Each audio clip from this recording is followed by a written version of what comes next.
So yun, good day. Ang bali meron tayong gagawin ditong Griffin 180i. Ang bali ang pinaka problema na ito ni bossing kapag ka na-stock niya doon ng mahigit isang araw, dalawang araw, bigla-bigla na namang ayaw mandar. Bali nagre-redondo siya kapag ka te-testingin. Kapag ka pinush-start niya siya, magre-redondo siya. Yan. Puro ganyan lang. Ngayon sinubukan ni bossing yung troubleshoot. Yan, bali meron siyang pinalitan na relay, meron siyang pinang-testing. Ngayon gumana siya isang beses, no? Naibiyahe pa. Tapos yun, sumunod na mga araw, kapag na-standby na naman, hindi na naman siya gagana. So ito, kapag tinesting natin, dapat to pag inon natin yung susi, may mararamdaman tayong konting vibrate o may maririnig tayong parang kunin dito.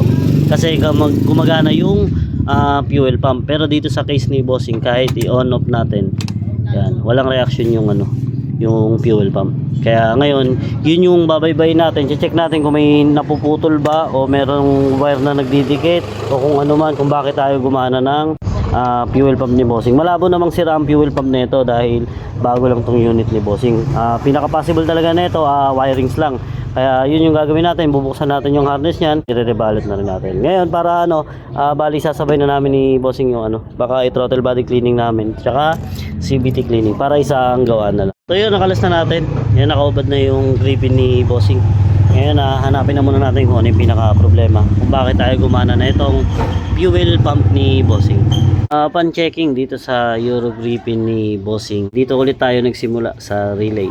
Sa mga gantong troubleshooting, kapag halimbawa ayaw gumana ng injector, fuel pump, yan, bali ang pinakaunang troubleshooting na ginagawa ko dyan is dito ako nagsisimula sa relay. Yan, kasi ang relay, ang supply nito, yan, tumatalon yung supply niyan. Kada supply niyan, tatalon sa kabila, tapos kada 87 yan, may supply yan na pinupuntahan, papuntang fuel pump, yan, papuntang injector. Dito sa case ng motor ni bossing, yan, bali chinek natin lahat ng supply netong tatlong relay na to. Ngayon meron tayong isang nakitang problema. Kung makikita natin yung 87 neto, 87 netong relay na to, baba to dito sa kabila. Magiging naman siya, magiging trigger naman siya dito. Pag napasukan ng positive to, lalabas yung positive dito sa 87 neto. Yun na yung papuntang fuel pump. Ngayon ang nangyayari, walang trigger dito sa kabilang sa kabilang relay, kaya walang 87 na lumalabas dito sa isang relay na to. Ngayon binaybay natin yung mga wirings. Yan, ngayon nakita natin ito. Bali hindi ko pa to ginagalaw kanina. Saksi si bossing, sabi ko gusto ko makita niya kung ano yung problema ng motor niya. Kaya bali ito, makikita natin titiktikin ko tingnan nyo, ayun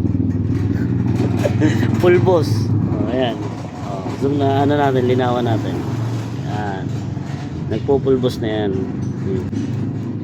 Kabilaan yan. Ayan. Ito pinakamatindi niyan Bossing, ilang odo na to? 1.8. 1.8. Biruin nyo 1.8 na odo, 1,800 na odo. Yung pa lang yung tinatakbo, pero inabot kagad ni bossing yung ganitong problema. Yan. Kaya ngayon ang gagawin natin, hindi lang itong wire na to yung check natin. Check upin na rin natin lahat yan. Kasi ito, hindi siya pansinin, hindi talaga siya kita. Yung ganitong problema, hindi siya kita. Nga lang kasi, ang nangyayari, ayan, kinakapa ko kanina yung mga wire na supply. Meron ako nakapa part na maga. Yan, bali, pag hinawakan nyo siya ng ganyan, yan, dito sa parte na to, ayan, maga. Kitang-kita nga ayan ayan, iba, di ba? Namamaga siya. Hindi kagaya dito na buo yung hugis niya. Pagdating dito sa may maga. Kaya nga nung kinat ko, pagkat ko walang laman. Yan. Kasi puro corrosion na. Ngayon advice lang natin sa ibang mga naka Euro Griffin, oo, sabihin natin na tapat-tapat lang, kasi yung iba sasabihin sa group umabot na daw ng kanila ng 1 taon pero wala pang problema. Ang masasabi lang namin sa inyo bossing, napakaswerte nyo. Yan. Ngayon natapatan ni bossing yung gantong unit. Biruin nyo 1.8 pa lang yung odo, pero inabot na yung ganitong problema. Ayan di ba? Kaya ngayon wag niyo sabihin na di porke bago yan, hindi na pwede magkasakit yan. Aabutin ng motor niyo yan. Ito nga kay bossing nakakumot pa to Tapos isang beses lang ata nagamit to, long ride lang, isang long ride, tapos puro dito na lang. Hindi na nagagamit to ng ng tuloy-tuloy. Pero inabot niya pa to. Kaya yun, sa mga naka-gripin, yan, advice natin na magparebalot kayo para masolusyonan yung mga ganito. Agapan nyo na kaysa abutin nyo pa yung ganito. Mahirap kapag bumiyahe ka na malayo tapos biglang abutin nyo to. Tapos wala kayong kaalam-alam sa Tapos ang masakit pa nun, pagka pinacheck nyo sa ibang motor shop, ayaw gawin. Hindi nila gagawin kasi nga ayaw nila gumawa ng mga ganitong model. Gusto nila mga branded lang. Diba? Kaya kung sakali, sa mga trusted mechanic nyo, pabalutan nyo yung harness nyo, pa-double check nyo lahat. So ayun, kinabit-kabit ko muna yung mga socket. Yan, para ma-testing lang muna. And ngayon, subukan natin. Testing, fuel pump. Ayan, gumagana na. Ayan. Hindi lang rinig sa video pero gumagana na. Ayan, ngayon testing natin kung under na.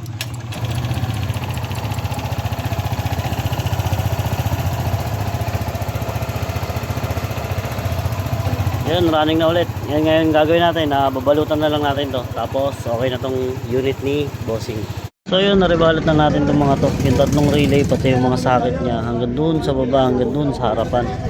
Ayan, tapos ito yung papunta ng throttle body. Dati nga sa ilalim, ngayon nilagay natin sa ibabaw. Kasi kumikiskis siya dito sa ilalim. Ngayon pag kumikiskis siya, nabubutas. Yan, kaya ngayon nakalutang siya dito. Sinukat ko na yan, hindi naman siya tinatamaan ng U-box. Tapos ito. Ayan, lahat ng socket niya na yan. Nakabalot na rin yung kanyang ignition cord. Okay na lahat yan.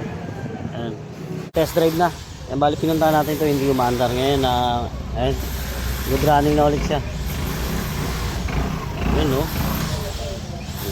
Batang bata pa, biruin nyo, 1.8 na odo pero nagkaroon kagad ng problema. So ayan, good running na yan, all goods na yan. Next natin itong M3. PMS lang to, throttle body tsaka panggilid lang to.